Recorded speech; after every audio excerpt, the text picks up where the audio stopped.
Hallo, ich heiße James und das ist mein Bruder. And together we are the Two Rasta Boys.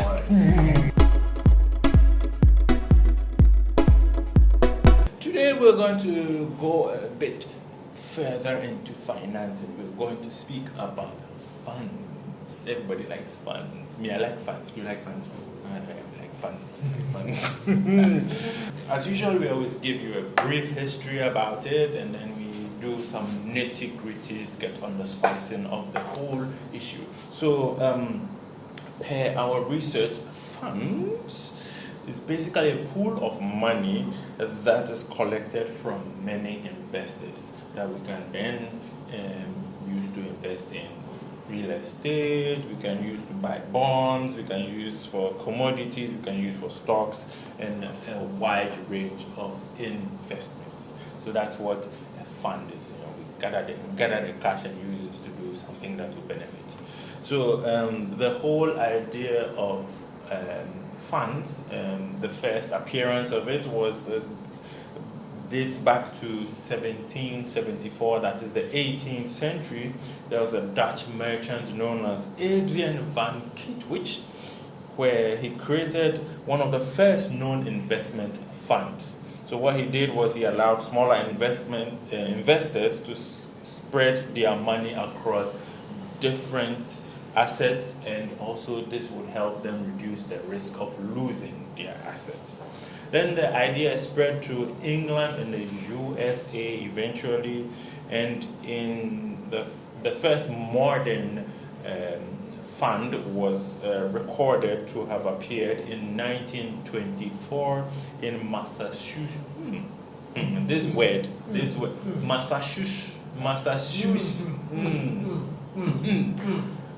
As Ghanaians will call it Master Jesus in America. Massachusetts. Am I right? Massachusetts. Investment Trust in the USA. This was in 1924. So that's a brief history of funds. So, as usual, we have a financial expert here who is going to give us he's going to dot the I's. He's going to do the ones and twos. Literally, he does ones and twos like numbers, not DJD, you know, like ones and twos. So, first of all, a major question. This sounds like national masters. Yes. The first question is, why do funds exist? Basically? Yes. Funds exist. So basically, we have the term, it just exists to spread risk, right? And initially, first, we are all not financial savvy, right? We all have our strengths, and we have people who are experts in finance. So initially, people who were not experts in finance, they people who have money to invest, they give it to these experts to invest for them, right? Now, what these experts, they do is that because they know the nitty-gritties of finance and investment and stuff like that, they know better that you don't put all your eggs in one basket. Yes, you don't put all your eggs in one basket, but you have to put it in different buckets. And then, so then they put it in different asset classes, right? So then they spread it. Not probably even they done different asset classes. Different asset classes will mean that they put it in stocks, bonds, commodities. But also probably a fund will just be an equity fund. So it will just be putting it in different stocks of different companies. And what this does is that it spreads the risk. So you don't have one risk to one company, right? As we mentioned previously, that with stocks we have business risk. But then with this idiosyncratic business risk, you can spread it out by investing in a portfolio or giving it to someone who has a fund, so invest in a mutual fund, who would invest in different asset classes so that you are not exposed to one particular company, but it's spread across. And then given this guy's expertise, he uses his expertise to make sure that you get some local fuel every year on your investment, and it's not ate up by inflation. So just to lower it down, is so So when boys will gather money, then we go and bet on football. We won't bet on only one match. We will bet, and we spread our assets. We spread all the funds on the assets, so that if Messi doesn't score the goal, Zero will score the goal, then we will all get money to share. So that's the basic concept of the Yenchendi. Is it Yenchendi? It's Yenchendi. Yenchendi, But maybe I might have to come in. When it comes to betting, no. when it comes to betting, the risk is higher when you bet on, you make a combination of different matches than one. Yeah. So the opposite fund, we all bet on one. But I like that. But I like, assuming it will make a better analogy if you say, because in betting, you have a slip. Okay. The boys who bet, they know that in a slip, when you make a combination, and when you make a combination, the risk is higher because they want to make more return. So that's why they do the combination. But if, let's say, he takes the 10 cities and puts 1 city in Barcelona Real Madrid match, 1 city in Bayern Munich Dortmund, another 1 city, and he spreads across individually, then the risk, then it becomes like funds, meaning that the risk has been diversified, and then he's not exposed to one match. If this thing doesn't work, the others will work, and it will offset the risk, right? But then the betting one combo thing, no, that one is for the boys. So now he has explained it, and you can use it.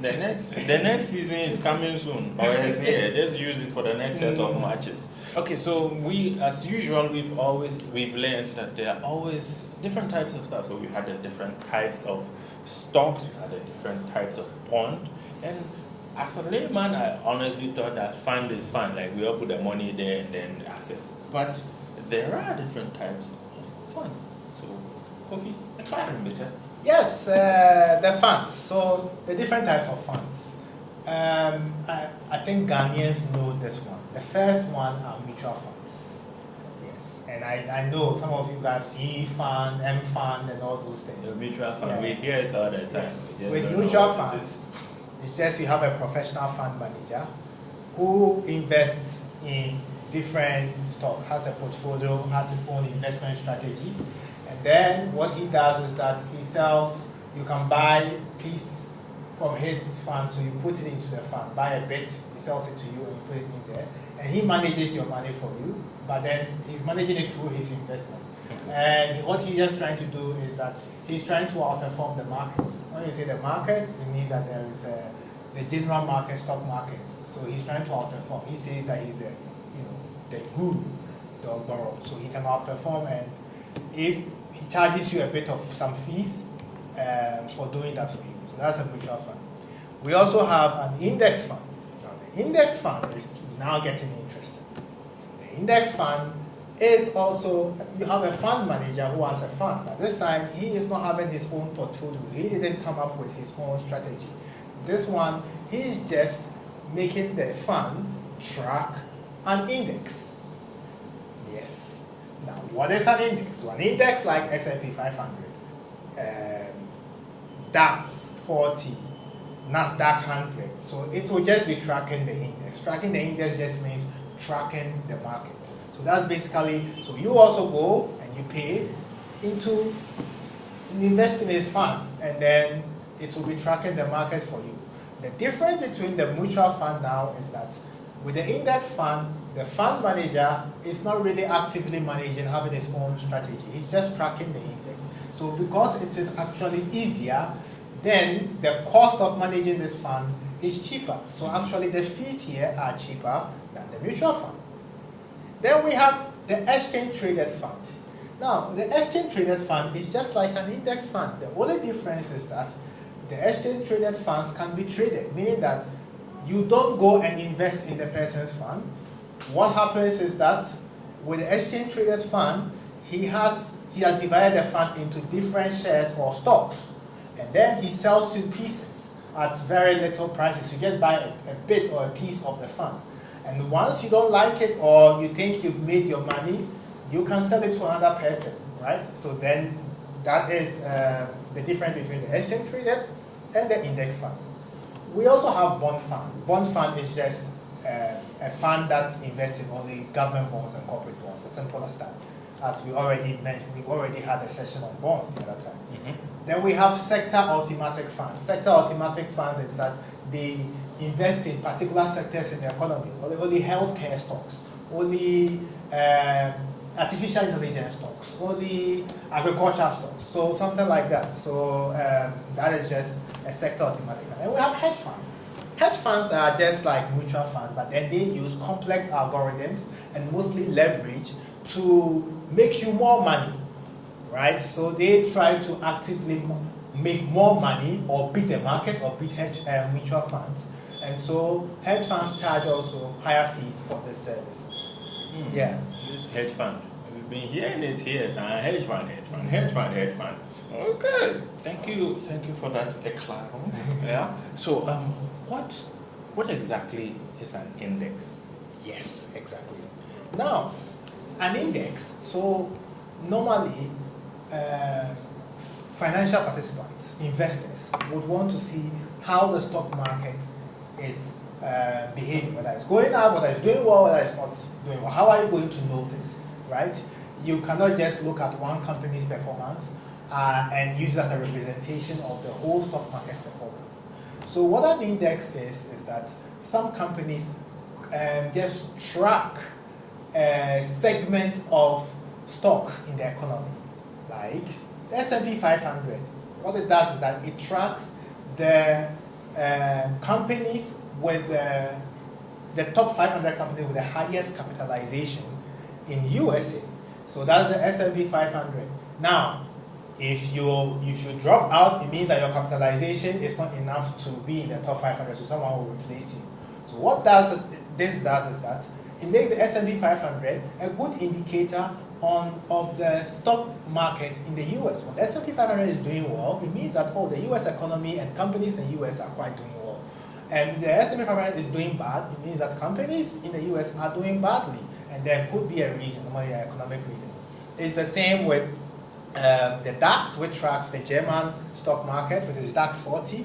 We have the FTSE, the FTSE 100 from UK, which tracks UK top 100 companies. So these are just what indices are. So then back to what we mentioned, index fund and ETFs, they just track these kind of indices, like S&P 500 and the DAX. So we have all these investment that tracks it. Yeah. Okay. So who exactly can run, first of all, create these funds and then can run these funds? Who? Oh, this is a very complex system. You need to have probably done economics or a very serious finance degree. Mostly, it's a very competitive job and very high-paying job too. And then go through, probably go and work in a mutual fund or an investment company or an asset management company. Go through the ranks and get to the top where, but everybody believes that they can give you $100 billion fund to manage, because of course it's quite risky. If you are not up there, you cannot really do it. So these are very highly skilled people who, because the companies want them, the companies, they manage quite investors or client money.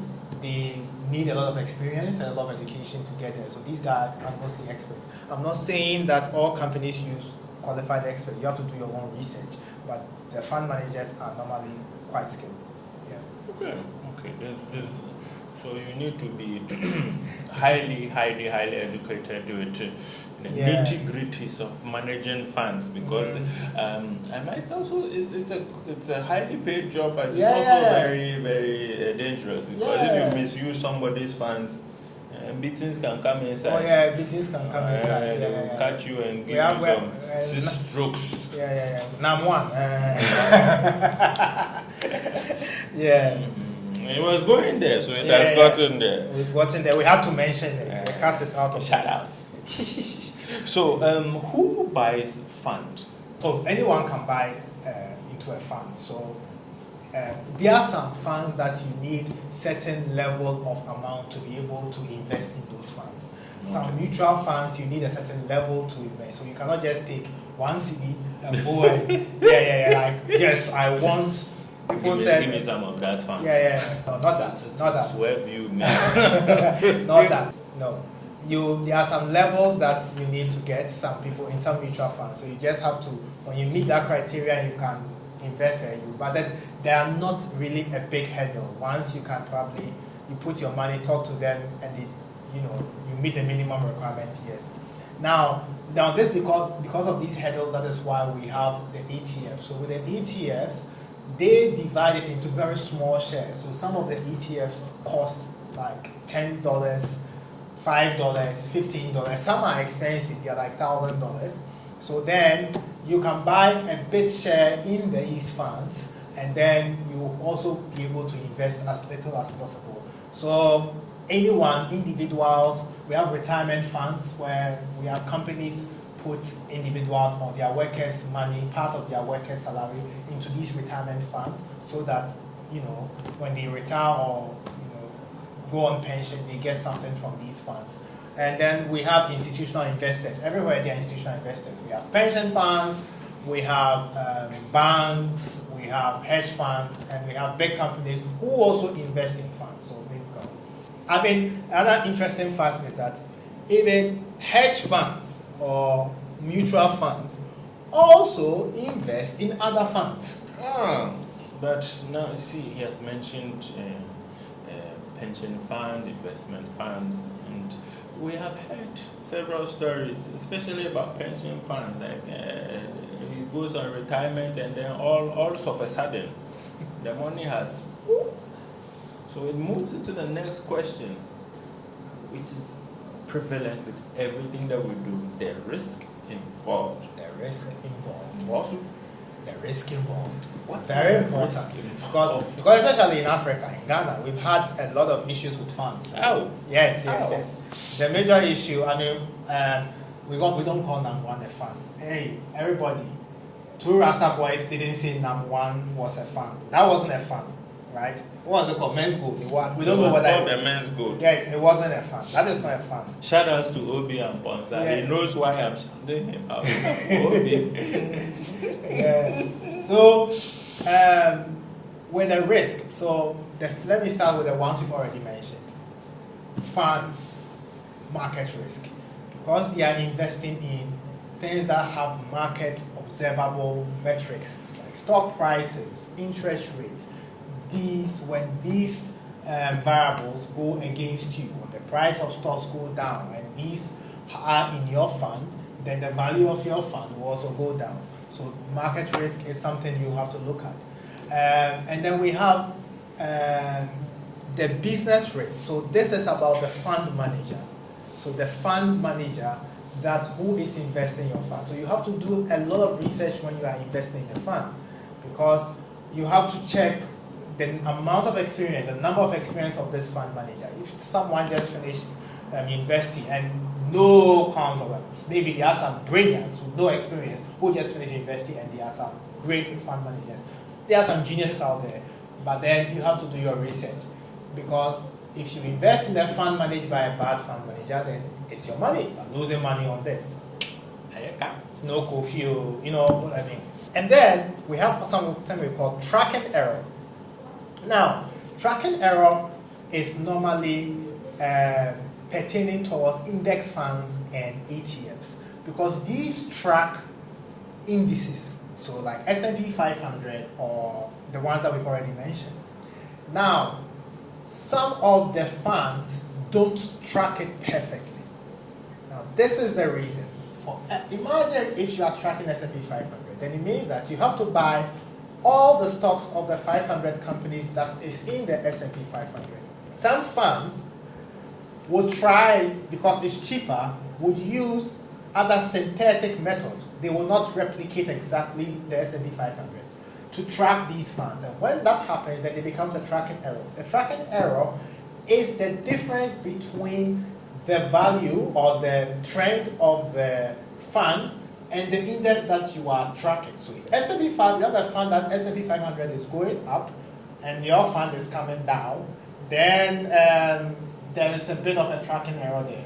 So that is something you have to look at. So normally when people are investing in ETFs, especially if you are quite risk averse, I normally advise that people go for fully replicated physical ETFs, meaning that the fund buys exactly all the S&P 500, all the stocks in the S&P 500, or whatever index that it is tracking.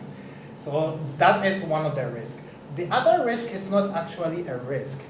It is actually fees. Yes. Okay. So you should be cognizant about the fund that you are trying to put your money in. You should You hear the English. You should be cognizant. Exactly. Whatever Yes. that use your GMO. Yes. Cognizant. Please continue. Because if the fund is charging like 1% or 2% every year of the amount that you put inside, you should know that then it means that whatever the returns the fund should make should be more than the 2% that you put inside, that you are paying for fees. So you should take care, and you should know that it only makes sense for a fund when they make more returns than risk-free rates, that is treasury bills. If the fund makes less money than what the treasury bill in your country is giving you, it is not doing well. So you have to check all these things. Yeah. So the word is cognizant. If the thing is not making the least amount, that is what the treasury bill is making in your country, and you go and do it, and the wala, it's your own wahala. So yeah, this has been our episode on funds.